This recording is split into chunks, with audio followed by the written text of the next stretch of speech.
느헤미야 읽을 텐데 느헤미야 1장입니다. 잠시만요. 여기 좀 맞는 것 같아요. 느헤미야 1장. 하가랴의 아들 느헤미야의 회고록이다. 때는 20년 기슬르 월이었다. 깜깜하지 오늘. 그때 막 내 형제인 하나니가 동포 유대 몇과 함께 유다에서 왔다. 나는 그들에게 사로잡혀 오지 않고 유다에 남아있는 유대인들의 상황이 어떠한지 예루살렘 형편은 어떠한지 물어봤다. 그들의 대답은 이러했다. 그 지방에 남아있는 사람들은 사정이 그리 좋지 못합니다. 그야말로 형편없지요. 예루살렘 성벽은 허물어진 채로 있고 성문들도 불에 탄 채 그대로 있습니다. 이 말을 듣고서 나는 주저앉아 슬피 울었다. 슬픔에 잠긴 채 며칠 동안 금식하며 하늘의 하나님 앞에 기도했다. 하나님, 하늘의 하나님, 주님의 언약에 충실하시며 주님을 사랑하고 주님의 명령에 순종하는 이들에게 신실하신 크고 어미로우신 하나님, 저를 보시고 제 말을 들어주십시오. 주님의 종 곧 이스라엘 백성을 위해 밤낮으로 중보기도하며 이스라엘 백성의 죄를 자백하는 이 종의 기도에 귀를 기울여 주십시오. 주께 범죄한 자들 가운데는 저와 제 조상도 있습니다. 우리는 주님을 하찮게 되었습니다. 주께서 뭐라고 하시는 대로 하지 않았고 주님의 명령을 따르지 않았으며 주님의 종 모세에게 주신 결정들을 존중하지도 않았습니다. 그럴지라도 주님의 종 모세에게 하신 말씀을 기억하여 주십시오. 너희가 나를 반역하면 내가 너희를 사방으로 흩을 것이다. 그러나 너희가 내게 돌아와서 내 말대로 행하면 그 흩어진 사람들이 어디에 가 있든 내가 그들을 다 모아서 내 이름을 나타내려고 택한 곳에 돌려놓을 것이다. 여기 그들이 있습니다. 그들은 주님의 종이며 크신 능력의 주께서 극적으로 구해내신 주님의 백성입니다. 주님 제 말을 들어주십시오. 주님의 종의 기도를 주님을 경외하기를 기뻐하는 모든 종의 말을 들으시고 저로 하여금 형통케 하셔서 오늘 제가 왕에게 원하는 바를 얻게 해 주십시오. 그때 나는 왕의 술잔을 맡아보고 있었다. 2장입니다. 아스다 왕 12년 니산월이었다. 특이한 매길이 뭐 니산월 무슨 월 말이 좀 특이한데 아까 뭐였더라? 예. 그 달을 표현하는 말이 되게 특이한 것 같아요. 니산월. 자, 술을 올릴 시간이 되어 나는 술을 가지고 들어가 왕께 따라드렸다. 그때까지 왕 앞에서 어두운 모습을 보인 적이 없었으므로 왕께서 내게 물으셨다. 어째서 얼굴이 어두운 것이냐? 어디 아픈 것 같지는 않은데 무슨 우울한 일이라도 있느냐? 그 말에 나는 몸둘 바를 몰라 왕께서 만순무강하시기를 빕니다. 제 조상이 묻힌 성읍이 폐허가 되고 성문들이 모두 잿더미로 변했다고 하니 어찌 우울하지 않겠습니까? 하고 아뢰었다. 그러자 왕께서 내게 물으셨다. 그러면 내가 바라는 것이 무엇이냐? 나는 속으로 하늘의 하나님께 기도하며 말씀드렸다. 왕께서 저를 좋게 여기신다면 저를 유다로 보내셔서 제 조상이 묻힌 성읍들을 다시 세우게 해주십시오. 그때 왕비도 곁에 앉아 있었는데 왕께서 말씀하셨다. 공사가 얼마나 걸리겠으며 내가 언제쯤 돌아올 수 있겠느냐? 내가 기한을 정해 말씀드리자 왕께서는 나의 청을 승낙하셨다. 나는 또 이렇게 말씀드렸다. 괜찮으시다면 유프라테스 건너편 총독들에게 유다까지 이어질 제 여행을 승인하는 편지를 내려주시기 바랍니다. 또 왕의 살림 관리인 아삽에게 명령을 내리셔서 성전 옆에 있는 성채와 성벽과 제가 살 집의 들보로 쓸 제목을 공급하게 해주시기 바랍니다. 내 하나님의 너그러우신 손이 나를 도우셔서 왕께서 나의 청을 들어주셨다. 나는 유프라테스 강 건너편 총독들을 만나 왕의 편지를 보여주었다. 왕께서는 호위 기병대까지 함께 보내주셨다. 호론 사람 산발락과 암몬 사람 관리 도비아는 이 소식을 듣고 몹시 못마땅해 했다. 이스라엘 백성의 이익을 위해 누가 온다는 것이 그들로서는 언짢은 일이었다. 그렇게 해서 나는 예루살렘에 도착했다. 거기서 사흘을 머문 후 나는 한밤중에 일어나 밖으로 나섰다. 측근 몇 사람이 나와 함께했다. 하나님께서 예루살렘을 위해 내 마음속에 두신 일을 나는 아무에게도 말하지 않았다.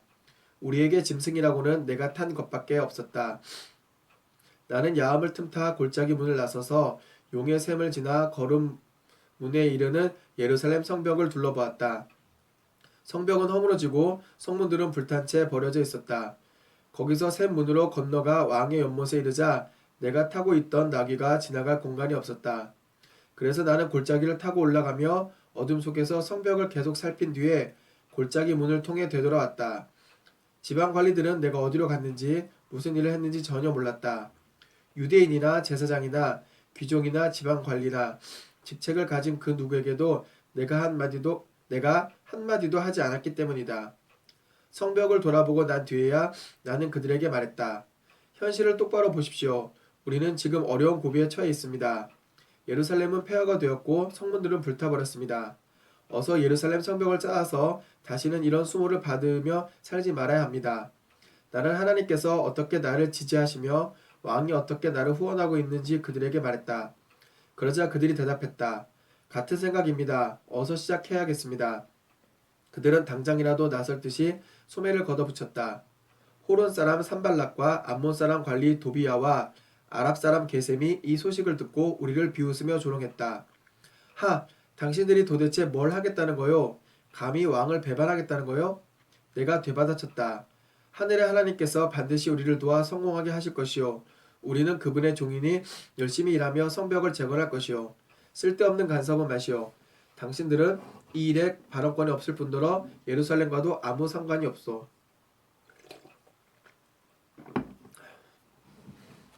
3장입니다.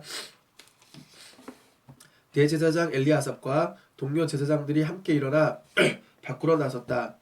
그들은 양문에서부터 시작했다. 그것을 보수하여 문짝을 달고 100망대와 하나넬 망대까지 성벽을 쌓았다. 여리고 사람들이 그들과 나란히 작업했고 그들 옆에서는 이므리의 아들 삭굴이 작업했다. 물고기 문은 하스니아 형제들이 세웠다. 그들은 그것을 보수하여 문짝을 달고 자물쇠와 빗장을 만들어 달았다. 그 옆에서는 학고스의 손자여 우리아의 아들인 무레못이 작업했다.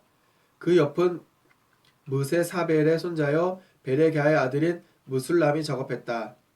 그 옆은 바나의 아들인 사독이 작업했다. 그 옆은 드고아의 사람들이 작업했다. 다만 귀족들은 예외였다.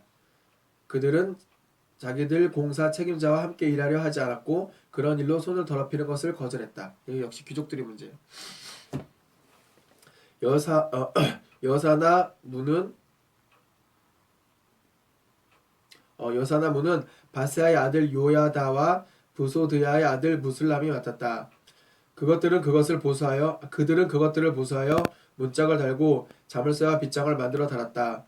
기브온 사람 물라갸와 메로노 사람 야돈 그리고 유프라테스 건너편 총독의 관할 아래에 있는 기브온과 미스바 사람들이 그들과 나란히 작업했다.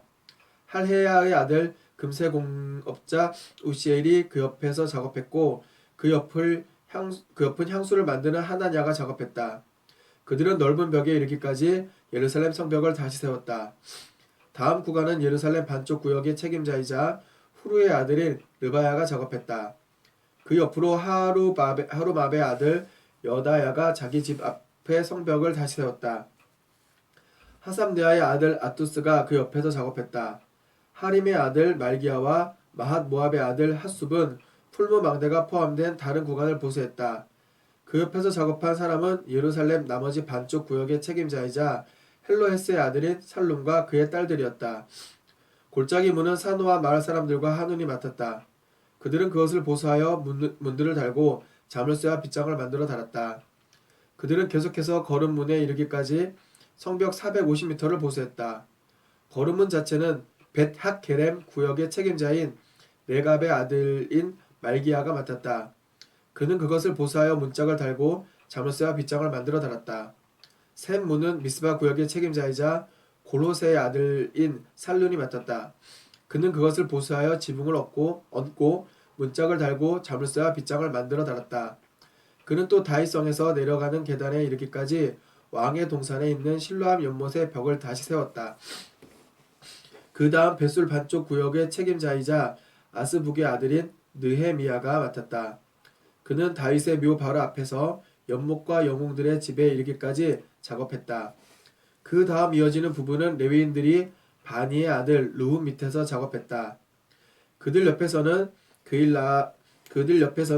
그일라 반쪽 구역의 책임자인 하사뷼가 자기 구역을 맡아 다시 세웠다. 그 옆으로 그일라 나머지 반쪽 구역의 책임자이자 헤나닷의 아들인 빈누이가 그 레위인들의 형제들과 함께 작업을 이어갔다. 무기고 언덕배기 앞에서부터 모퉁이까지의 구간은 미스바 구역의 책임자이자 예수아의 아들인 에셀이 다시 세웠다. 모퉁이부터 대제사장 엘리아십의 집 문까지는 삽배의 아들 바룩이 맡았다.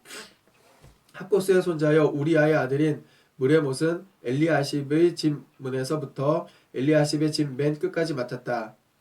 거기서부터는 주변의 제사장들이 작업을 이어갔다. 베냐민과 핫숲은 집 앞에 성벽을 작업했고 아냐냐의 손자여 마아세아의 아들인 아사랴는 집 옆쪽의 성벽을 작업했다. 아사랴의 집에서부터 구석 모퉁이까지의 구간은 헤나닷의 아들 빈누이가 다시 세웠다. 우세의 아들 발랄은 모퉁이와 망대 맞은편을 작업했는데 망대는 수비대들 근처에 위 왕궁에서 튀어나와 있었다. 그 옆으로 바로스의 아들 부다야와 오벨 언덕에 사는 성전 봉사자들이 동쪽 수문과 튀어나온 망대 맞은편 지점까지 작업했다. 튀어나온 큰 망대에서부터 오엘 성벽까지의 구간은 드고아 사람들이 맡았다.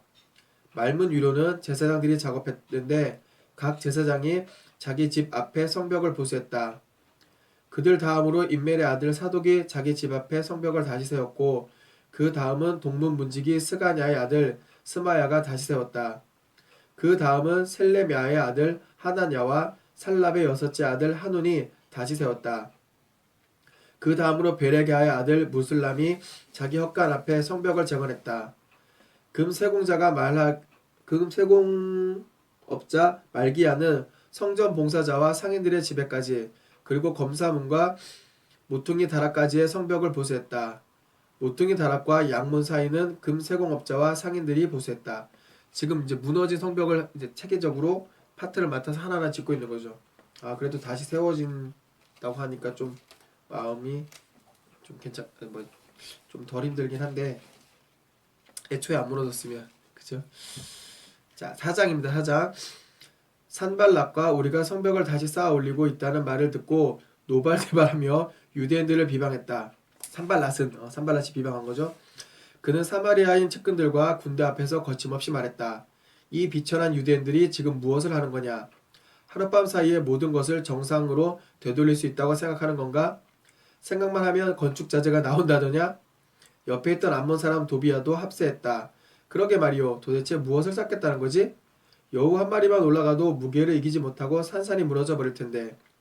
느헤미야는 기도했다. 사랑하는 하나님, 우리의 기도를 들어주십시오. 우리가 이토록 멸시당하고 있습니다. 제발 저들의 조롱이 저들 머리 위로 되돌아가게 해주십시오. 저주입니다. 저주. 저들의 원수들이 저들을 붙잡아서 다시는 돌아올 수 없는 땅의 전리품으로 끌고 가게 해주십시오. 저들의 죄악을 용서하지 마시고 저들의 죄를 없애지 마십시오. 저들이 건축자들을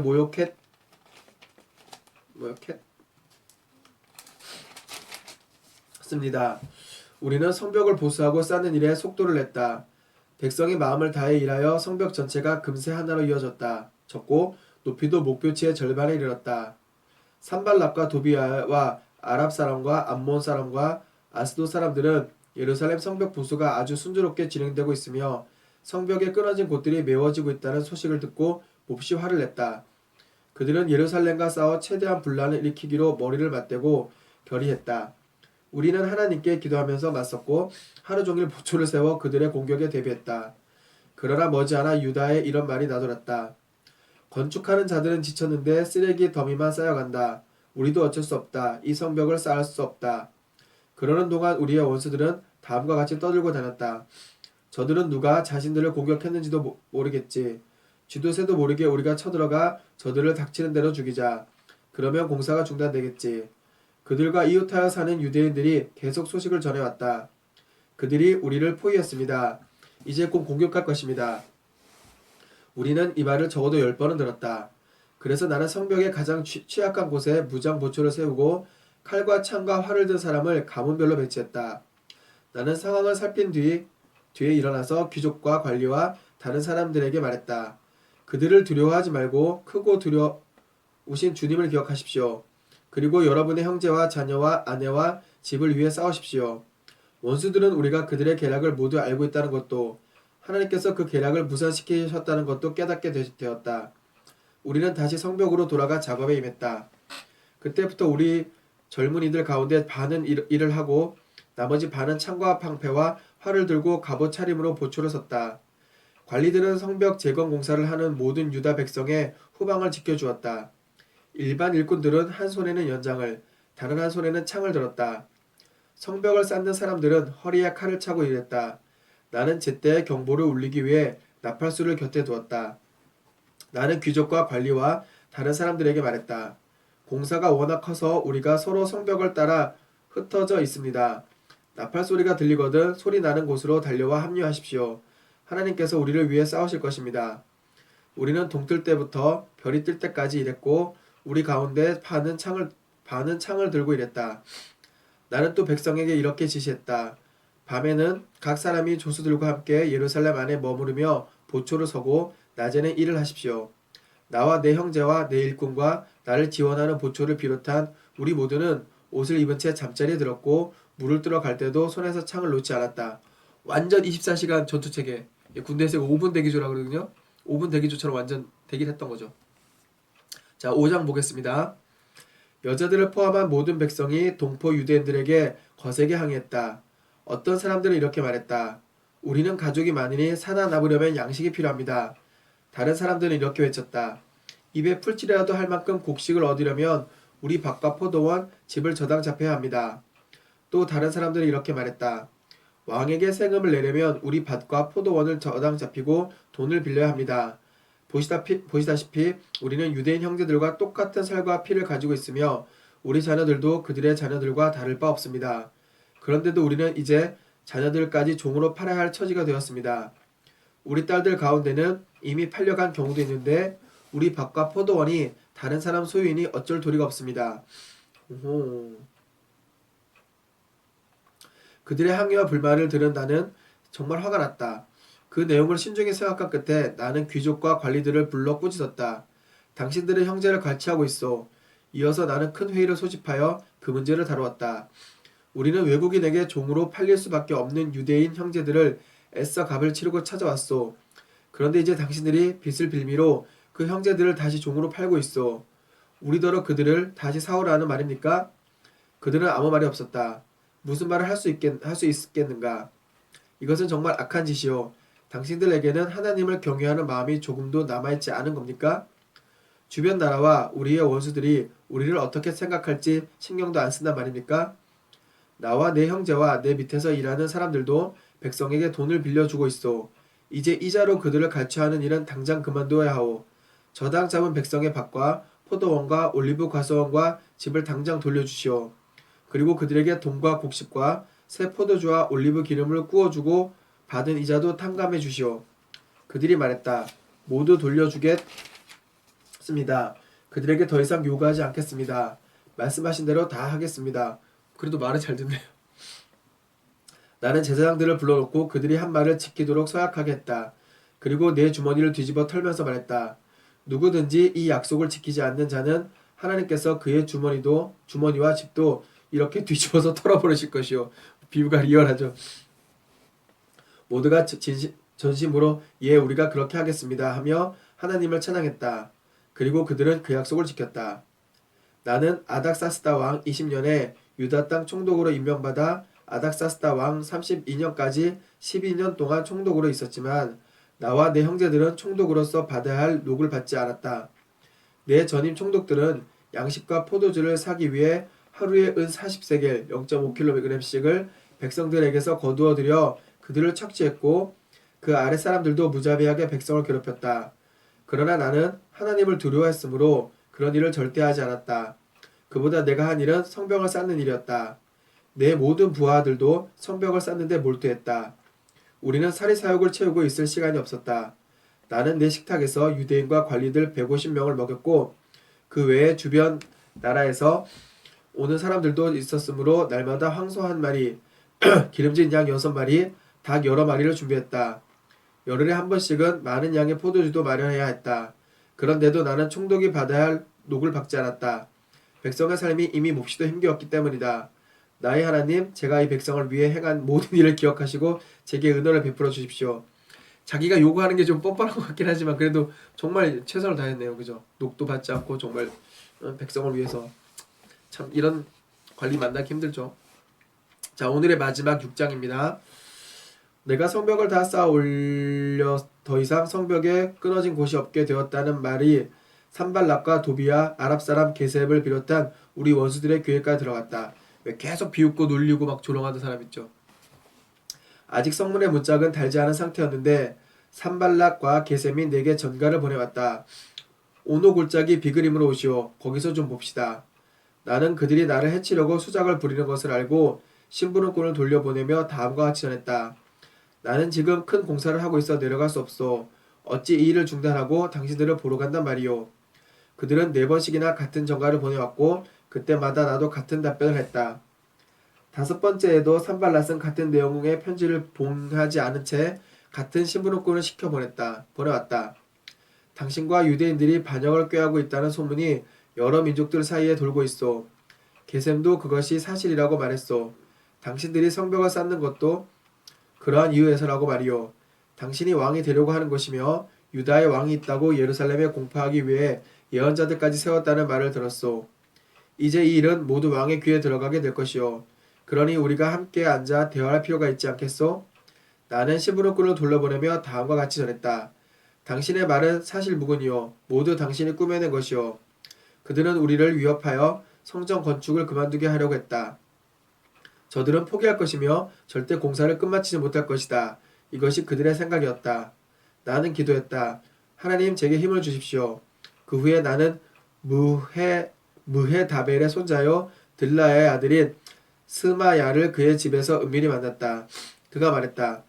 우리 하나님의 집 성전 안에서 만납시다. 그들이 당신을 죽이러 올 거요. 밤중에 반드시 죽이러 올 테니 성전 안에 들어가 문을 잠급시다. 나는 이렇게 대답했다. 나더러 도망쳐 숨으라 말입니까? 나 같은 사람이 어찌 성전에 숨는다 말입니까? 그럴 수 없습니다. 나는 그가 하나님께서 보내신 사람이 아니라는 것을 알아차렸다. 그가 내게 말한 예언이란 것도 도비야와 산발랏의 작품이었다. 와, 끊임없이 어떻게든 망치려고, 그죠? 그들이 스미야를 매수한 것이다. 그렇게 해서 내게 겁을 주고 나를 꿰어 일반인의 몸으로 성전을 더럽히는 죄를 짓게 하여 그동안 좋은 땅 평판을 떨어뜨리고 나를 마음껏 헐뜯으려는 속셈이었다. 와, 이 분별 정말 잘하네요. 그 전에 왕들은 막 옆에서 조그만 말해도 휙휙 넘어갔는데 정말 분별을 잘하는 것 같아요. 나의 하나님, 이 모든 악을 저지른 도비야와 산발랏을 내버려 두지 마십시오. 내 확신을 꺾으려 한 예언자 노아랴와 다른 예언자들도 그냥 내버려 두지 마십시오. 성벽은 52일 만에 엘룰월 또 월 이름이 어려워요. 엘룰월 25일에 완공되었다. 우리의 모든 원수들이 이 소식을 들었고 주변 모든 나라가 이 일을 직접 보았다. 그제야 원수들의 귀가 완전히 꺾였다. 이 일의 배후에 하나님이 계신 것을 알게 되었기 때문이다. 그 기간 내내 유다 귀족들과 도비야 사이에 편지가 오갔다. 그는 아라의 아들 스가냐의 사위인데다 그의 아들 여호하난도 베레가의 아들 무슬람의 딸과 결혼한 터라 많은 유대 귀족들과 친분이 있었다. 그들은 그가 행한 좋은 일들을 내 앞에서 떠벌렸고 반대로 내가 한 말들을 그에게 일일이 보고했다. 그러면 도비야는 나를 위협하는 편지를 보내곤 했다. 자, 지금 엄청난 그 방해 공작 안에도 결국은 우리 느헤미야가 성전을 다시 만들었어요. 그죠? 이렇게 다시 성전은 재건이 되었고요.